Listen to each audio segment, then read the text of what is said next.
नमस्कार मंडळी, श्रावण महिन्यात उपवासांचाच महिना आहे आणि सगळ्यांना काहीतरी गोड खावंसं क्रेमिंग येतच ना. तर आज आपण बनवतोय 3 किलोच्या प्रमाणामध्ये गुळ शेंगदाण्याची गुळपापडी.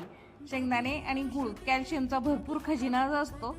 तर बघा 1.5 किलो गुळ घेतलेला आहे मी. शेंगदाणे छान खरपूस भाजून साईडला ठेवले थंड होण्यासाठी आणि गुळाचा पाक करून घेतला. तोपर्यंत गुळाचा पाक शिजायला लागला ना की तोवर आपण शेंगदाण्याच्या साली काढून घ्यायच्या आणि त्याचे 2-3 काप होतील शेंगदाण्याचे. असं ओबडधोबड थोडेसे कुटून घ्यायचे शेंगदाणे. खलबत्त्यात कुटा किंवा मिक्सरला फिरवा, पण जास्त बारीक भुगा करायचा नाहीये.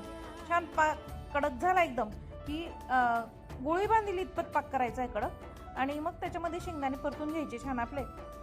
घट्टसर झालं मिश्रण की ताटाला तुपाचा हात लावून त्याच्यात मिश्रण ओतून घ्यायचं. हाताला सोसेल इतकं गरम असलं त्यांनाच काप करून घ्यायचे आपल्याला, कारण नंतर थंड झाले ना की तुकडे कसे तरीच होतात वाकडे तिकडे. हे छान वड्यांच्या आकारात कापल्या जातात. मस्त गुळपापडी तयार आहे. गावाकडची अस्सल गुळपापडी अशीच मिळते. एकदा नक्की बनवून बघा. आवडली असेल तर लाईक करा, शेअर करा आणि सबस्क्राईब करा.